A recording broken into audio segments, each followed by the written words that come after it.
Hey there! I would like to welcome you to the Flowering Memories Sew-Along. Yay! I know it's been a long time, so we're going to get started on Monday, June 9th. Sorry, I have to look at notes because I have several sew-alongs going on. If you joined me in the Gravity Sew-Along in 2024, this one's going to be a little bit different. So for this one, it's more about skill building. So I may be talking a little bit more towards beginners at some points, and then there's some things that I assume you can do. For this first video, it's kind of a welcome and kind of give you a how the cadence of this sew-along is going to go. And then I'll talk about what the first 2 weeks are going to be. Well, I'll be saying it with the cadence, but then we'll talk about the cutting and stuff like that. So what you need is you do need the pattern, the Flowering Memories pattern. Sorry, it's backwards. If you did not get a kit, you probably don't have a pattern. Email me and we can talk about it right now. It's only available in a PDF, but if you got the kit, I did print it for you. Makes it a little bit easier. And I'll talk to Stephanie about that and see if she wants you purchasing the pattern directly from her or if a PDF through me is fine. So that's just one of the little things that we need to work out still. All right, so how the cadence of this is gonna work. This is not gonna be a year long, but if you're unfamiliar with my sew-alongs, sorry, the phone's ringing. It's just gonna have to ring. If you are not familiar with our sew-alongs, I tend to take things from a slower, and we slow down with them. It's not fast and furious. We are gonna get on a weekly cadence, but it's gonna be when we're done with all the major work.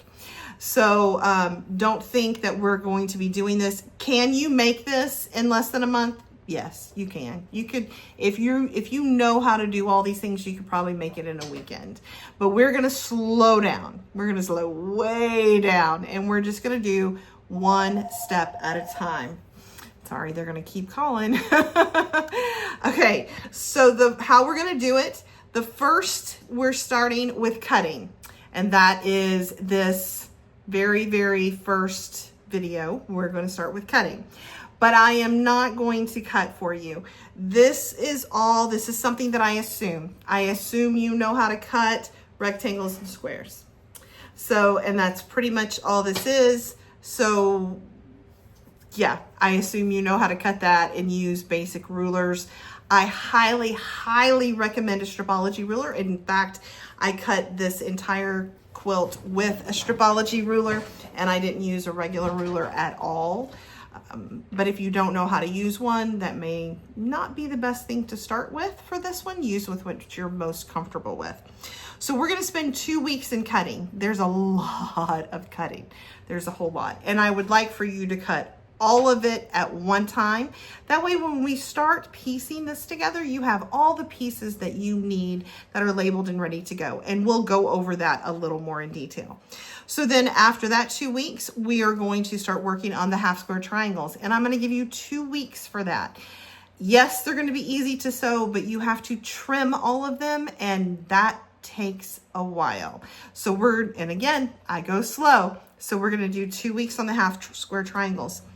Then there's a 4-patch block, and we're gonna do 2 weeks on that as well, because there's just, sometimes there's a lot of them, and so you need a little more time. Sometimes you may not be able to sew for 2 or 3 hours straight. You need to do it in little steps. This will give you that time to be able to do that. Then after that, we're going to be on a weekly schedule. So 2 weeks for cutting, 2 weeks for half square triangles, 2 weeks for 4-patch blocks, and then we're going to do a block a week. And there are 9 blocks. And then on the last week, we'll do the assembly of the entire top, including the sashing and borders. And I think that you can do that. And then we're gonna give everybody 1 extra month after we do all that to do catch up. That's the fun part. And we're going to have a few giveaways throughout this. And if you, I'm not going to do patches or pens with this one, but if you finish, I will come up with some sort of really cool surprise. I've got to get with Stephanie Organis on this. We're going to work together and we're going to give you something really cool if you finish the top. And I encourage you to finish the top. All right, so that's the cadence. And that's kind of how we're going to do things. Yes, you can watch me on YouTube, but I really would like for you to join the Facebook group. If you're on Facebook, it's Threaded Lines Slow Sew-Alongs. It really makes a difference with community on Facebook as opposed to YouTube. But if you're not on Facebook, these videos will be posted on YouTube as well. All right, let's get started with the cutting. All right, I am going to talk about the cutting of Flowering Memories quilt. So let's get started. And I'm not going to cut for you, like I said just a few minutes ago. I'm not going to cut for you because these are all squares and rectangles. And I assume if you're doing this, you know how to cut squares and rectangles. I used the squared stripology and the larger stripology, though I'm going to be honest, I cut the majority with this smaller stripology squared, and it was only when we were doing the background and the sashing that I did use the larger stripology. It was the extra large stripology. We just became a certified stripology shop, so I am going to be talking about stripology a lot. And we will be squaring blocks on the stripology, so you'll learn how to square blocks. What I did was I did starch. I didn't starch necessarily using regular starch. I used a starch substitute. It's a synthetic. This is Quilting and Crafting Spray by Magic. I really, really love this spray. If you were in Gravity with me, you know I used this. And they were actually one of our sponsors. But this is what I used. And I didn't do a heavy spray on it. I just did a light, just to kind of give it a little bit more structure before I started any cutting, and to also make it nice and smooth. You don't want to cut on a wrinkled fabric. You want it nice and smooth. So I pressed it.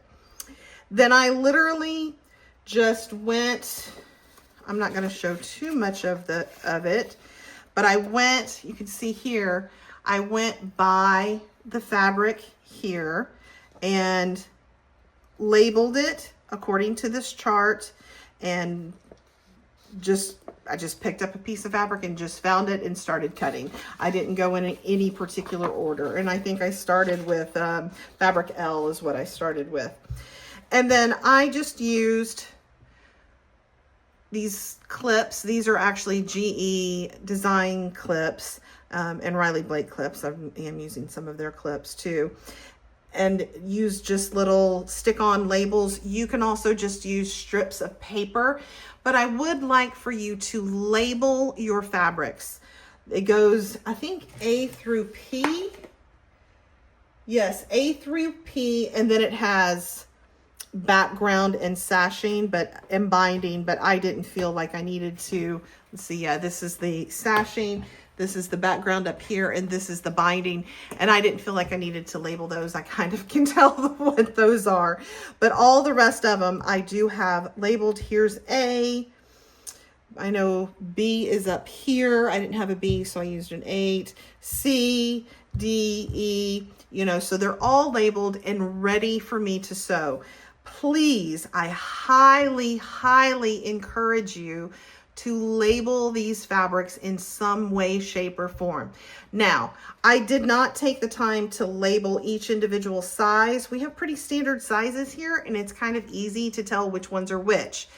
If we were using very close together sizes like 1.5 by 1.5 and 1.5 by 2, I would take the time to label each individual size.